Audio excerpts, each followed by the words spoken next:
क्या है नया नियम और क्यों मचा है बवाल? आइए हर सवाल का जाने जवाब। यूजीसी ने 2026 के लिए promotion of equity in higher education institutions regulations अधिसूचित किए हैं। इनका उद्देश्य उच्च शिक्षण संस्थाओं में भेदभाव को रोकना है। नियम संस्थानों पर सीधी जवाबदेही डालते हैं, लेकिन इनके व्यापक प्रावधानों को लेकर दुरुपयोग और संतुलन की आशंकाएं भी सामने आ रही हैं। आखिरकार बवाल क्यों है? यूनिवर्सिटी ग्रांट्स कमीशन यूजीसी ने साल 2026 के लिए हायर एजुकेशन में इक्विटी को बढ़ावा देने के नियम जारी किए हैं। इनका सीधा मकसद है कॉलेजों और यूनिवर्सिटीज में होने वाले हर तरह के भेदभाव को जड़ से खत्म करना। अब किसी भी स्टूडेंट या टीचर को उसकी जाति, धर्म या लिंग की वजह से नीचा नहीं दिखाया जा सकेगा। इन नियमों की सबसे बड़ी खास बात यह है कि अब कॉलेज के प्रिंसिपल या यूनिवर्सिटी के वीसी सिर्फ कुर्सी पर बैठने वाले अफसर नहीं रहेंगे। अगर कैंपस में कोई भेदभाव होता है तो पहली जवाबदेही उनकी होगी। एडमिशन से लेकर हॉस्टल मिलने तक हर जगह बराबरी का ध्यान रखना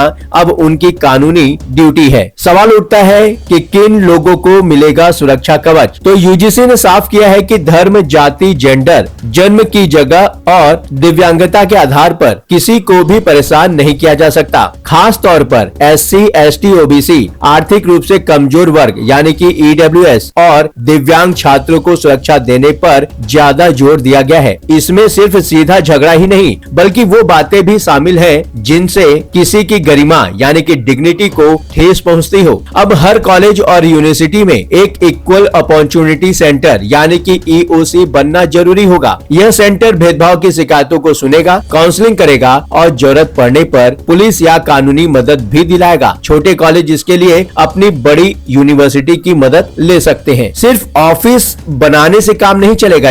इसके लिए बकायदा टीमें भी बनाई जाएंगी। इक्विटी कमेटी, इसमें कौन होगा? प्रोफेसर, स्टाफ और स्टूडेंट के साथ साथ समाज के लोग होंगे। इक्विटी स्क्वाड्स में कौन होगा? इक्विटी स्क्वाड्स ये टीमें कैंपस में घूम घूम कर नजर रखेंगे कि कहीं कुछ गलत तो नहीं हो रहा है। इक्विटी एम्बेसडर, स्टूडेंट के बीच से कुछ लोग चुने जाएंगे जो दूसरों को उनके हक के बारे में बताएंगे। अगर किसी के साथ भेदभाव होता है तो वह ऑनलाइन या लिखित में शिकायत कर सकता है। नियमों के मुताबिक शिकायत मिलते ही 24 घंटे के अंदर कमेटी की मीटिंग होनी चाहिए। 15 दिनों के अंदर पूरी रिपोर्ट तैयार करनी होगी। अगर कोई फैसले से खुश नहीं है तो वह 30 दिनों के अंदर अपील कर सकता है। यूजीसी ने साफ चेतावनी दी है कि जो संस्थान इन नियमों को गंभीरता से नहीं लेंगे उन पर सख्त कार्रवाई होगी। उनकी ग्रांट यानी कि फंड रोका जा सकता है, उनकी मान्यता छीनी जा सकती है और उन्हें डिग्री देने से भी रोका जा सकता है। बात उठ रही है कि जनरल क्लास के छात्रों में आखिरकार डर क्यों फैल गया? तो यूजीसी के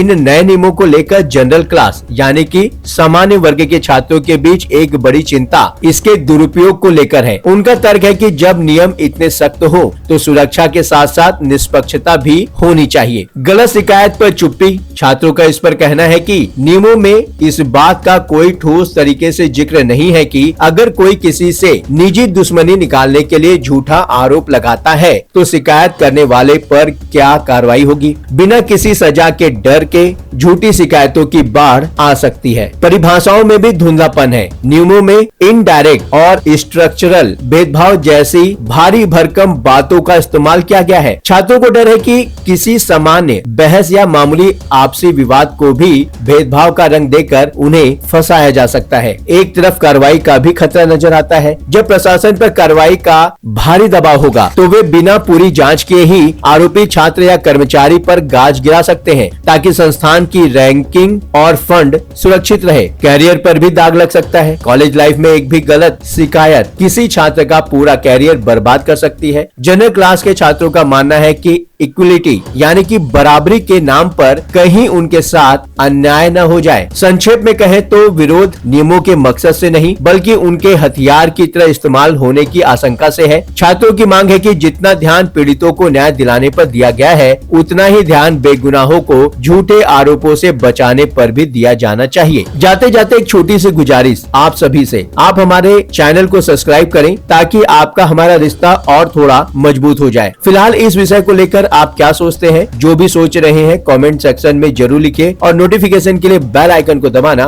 बिल्कुल ना भूलें। लगातार खबरों के लिए बने रहिए 7 टीवी भारत के साथ।